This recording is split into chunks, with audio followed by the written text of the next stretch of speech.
안녕하세요. 매일매일 운동하기를 실천하고 있는 동탄 왕코입니다. 피곤해요.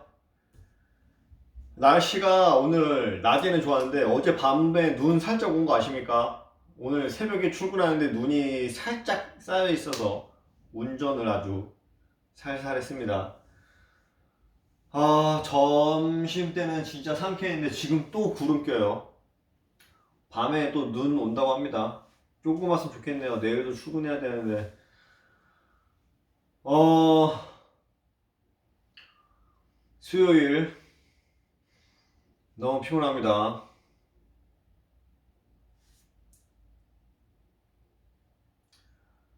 너무 피곤하고 졸리고 매가리가 하나도 없네요.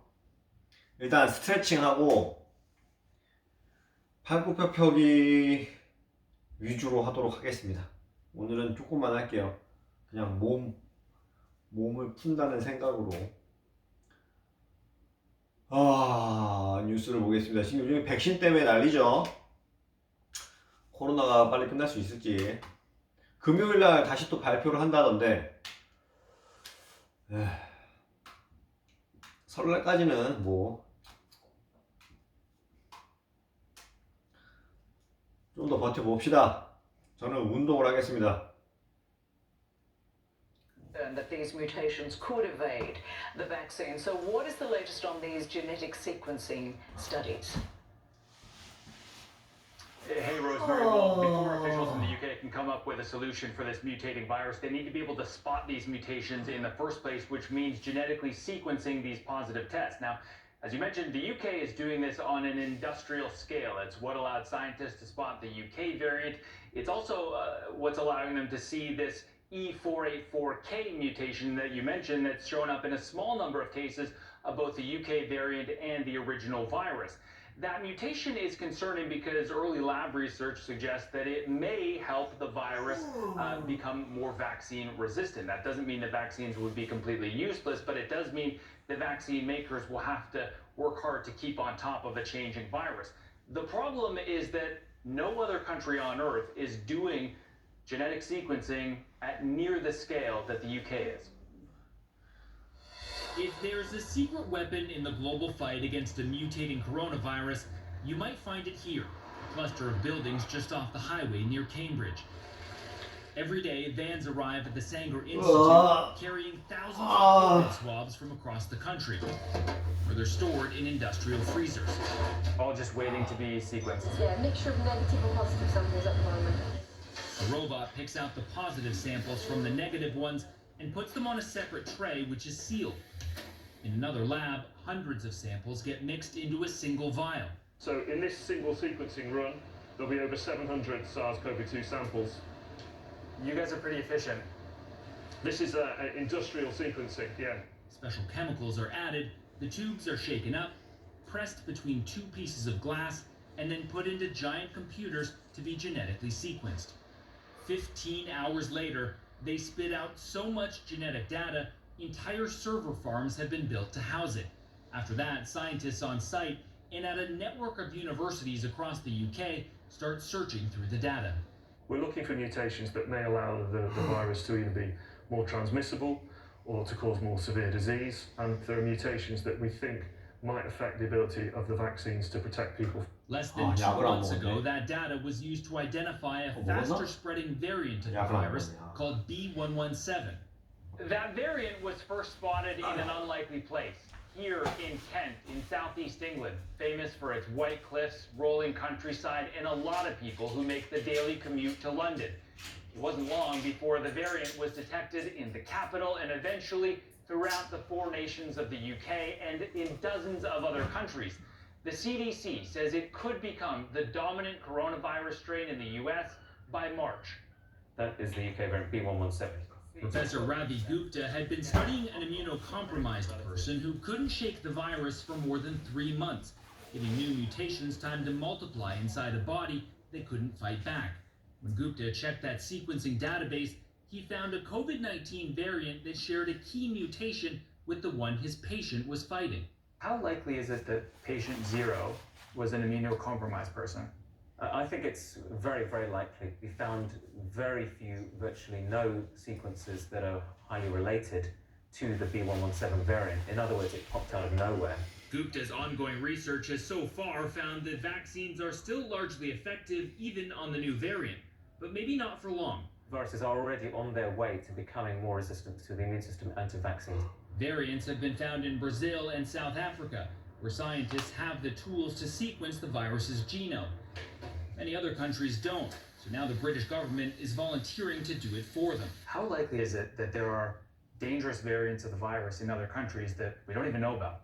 It is very likely there are undetected variants out there. And Rosemary, amidst all of these mutations, there is some good news for the UK, and that's that research on the Oxford AstraZeneca vaccine shows that it is still about 75% effective even after 90 days after just one shot, and that antibodies remain relatively stable. This is significant because this research supports the UK government's controversial decision to space out vaccine doses by 12 weeks in order to cover more people rather than the usual 6. Rosemary? Yeah, that is very good news. Thanks so much. Scott McLean reporting there from London. Appreciate it. Well, back here in the United States, more than 100,000 people have died from the coronavirus since the beginning of this year. That is according to Johns Hopkins University. Nearly 450,000 people in the US have died over the course of the entire pandemic. A bit of good news, though. More people have received their first dose of the vaccine than the total number of known cases nationwide. Still, the Biden administration is trying to speed things up, as CNN's Nick Watt reports. They will need to pick up the pace to stay ahead of the virus. Vaccination, Texas style, a 16-lane mega site capable, they say, of 1,000 shots an hour. These people have really got it down. Early January, the nationwide 7-day average was under 700,000 doses a day in arms. That average is now around 1.3 million per day. The pace needs to pick up even more. We have to deliver 500 million immunizations between now and late spring, early summer to get ahead of these variants. It's going to be tough. The variant first found in the UK has developed another mutation that might make vaccines less effective. Plus, past infection might not protect you against the variant first found in South Africa. The experience of our colleagues in South Africa indicate that even if you've been infected with the original virus, that there is a very high rate of reinfection. The feds will start sending doses directly to local pharmacies eventually, up to 40,000 pharmacies. The CDC will monitor the data on an ongoing basis to make sure that pharmacies are efficiently and equitably administering vaccinations. This initial phase of activating local pharmacies will get more shots in arms. Moderna might now put 15 vaccine doses in each vial, up from 10, to speed production, clear a bottleneck, if the FDA signs off. Pfizer confirms it expects to deliver 200 million doses total by end of May, 2 months early. And there's this. If you've had the virus and one vaccine shot, you might not need a second shot. Your antibody levels, which protect you, could be higher than people who've had 2 doses but never infected. This according to a study that is not yet peer-reviewed. But if you have to pre-test to see who's had the infection before and who hasn't, then it becomes logistically very complex. so a problem during this entire pandemic in the US has been the layers of bureaucracy. So the White House now saying that they're going to ship doses direct to pharmacies. Now, that is a model that has worked pretty well in the state of West Virginia so far. So the hope is it'll work pretty well across the entire country. Get more vaccines faster to the people who need them. Nick Watt, CNN, Los Angeles. So Supporters of Kremlin critic Alexei Navalny promised to take to the streets again following a verdict that has sparked strong reaction in Russia and a swift response from governments around the world. This was the scene in Moscow after a court on Tuesday sentenced Navalny to more than 2.5 years in prison for violating parole. Protesters expressed their support for the opposition leader. I don't want my children to grow up in the same conditions I did. Alexei tries to do something at least. Such an interesting fate he has, and there's nothing good about this fact. Alexei Navalny has just been wrongfully convicted. The country will never be free if everyone behaves in this manner. The authorities, the courts, and all. They will soon start batoning us again, as I see. But we came out so that our children are not to be batoned in the future.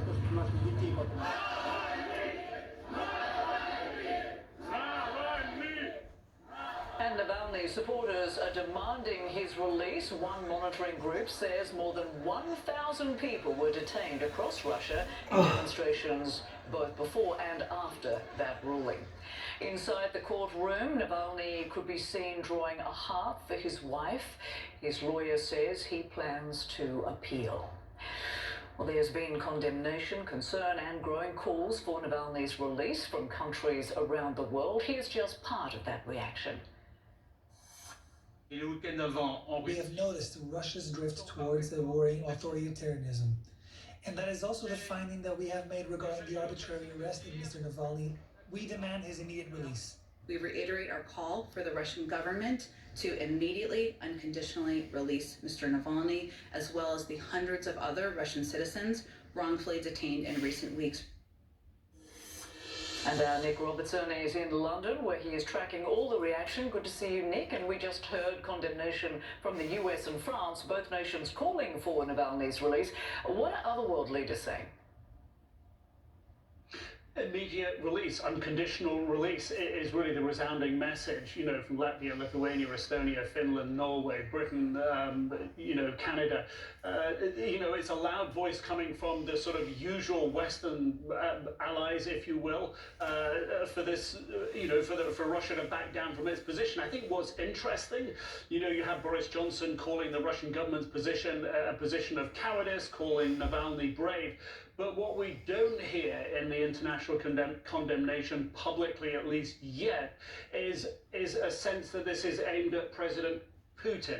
This is aimed at Russian government doing the right thing and releasing Navalny and all those protesters. So Navalny has really personalized his protest against Putin, but I think the Western reaction so far has not done that. And while there's a verbal reaction, there's not really clarity on what that you know, reaction should be, how it should manifest itself.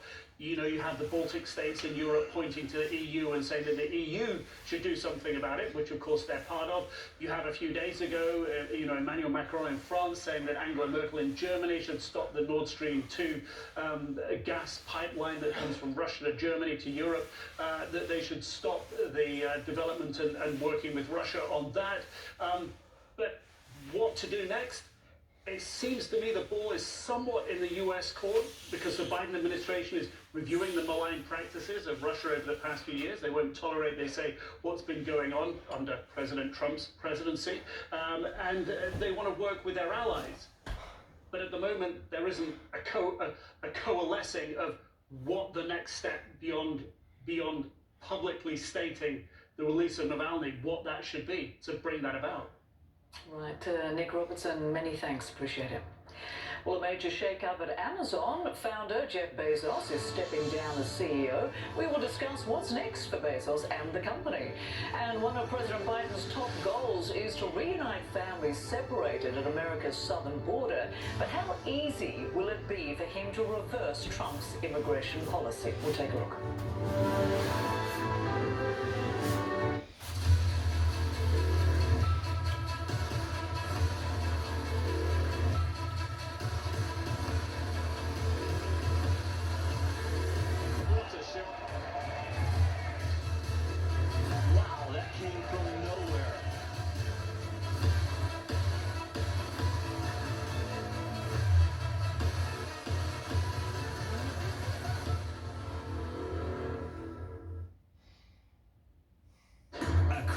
Africa. Businesses are working together like never before. All new on CNN, Connecting Africa. Join me and Lenny Jokos as we crisscross the continent to show you how new connections between people, places, and projects are revolutionizing commerce in Africa. All new Connecting Africa on CNN. In association with Afreximbank. The planes that we fly. On the next CNN Business Traveller. 787, the 350, 777, 220. The passenger's choice. I find it very comfortable. It's quiet. The airline's choice. Airbus and Boeing will tell you Qatar always tortures them before we sign an agreement. And the new generation of jetliners. I think the blended wing is delightful. It looks more like a sci-fi image. On the next CNN Business Traveller. When you follow a story, you may be asked to take risks. These protests are a test for Hamas, where Iraqi troops would pre-position and these Americans would advise them. The protesters are just outside a military base. They're throwing rocks. Any understanding between Israel and Gaza could quickly fall apart again. You witness persistence, and that's where change happens. The one thing they have in common is a determination to keep going.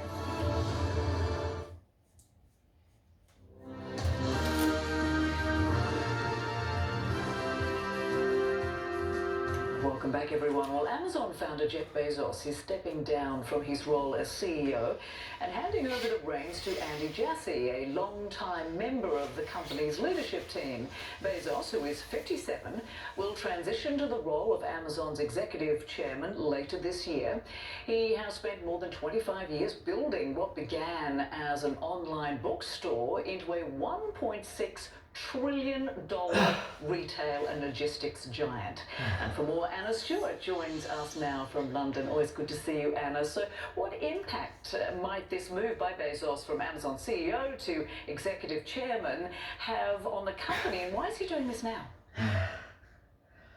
Well, you know what? I think at least initially we don't expect to see any real change from Amazon as a result of a change at the top. And there are two reasons why, really. I mean, first of all, Jeff Bezos is not sort of stepping down, Rosemary. As much as he's taking a little step to the side, he will still be at the company as executive chairman. And this is something we've seen before, actually, in Silicon Valley. The Google founders stepped down as CEO and president 왜 in 아마존 2019, CEO에서 내려오는 걸까요? So I think Jeff Bezos will still be an influence with 아직 Amazon going forward. 그 The second reason 배송이나 이런 거에 물류 혁신을 Jesse's been at Amazon for 일으키기엔 nearly as long as Jeff Bezos. He arrived about 2 years after it was founded. So in that 더 해야 sense, 되는데. there will be quite a lot of continuity. Jassy heads up the company's cloud computing services, AWS. That is the most profitable part 운동은 여기까지 of 하겠습니다. Amazon. So the one thing I think I would say is it clearly will be continuing to 피곤하네요, be a big 피곤해. part of Amazon, and perhaps we'll see that expand even further in the coming years. What exactly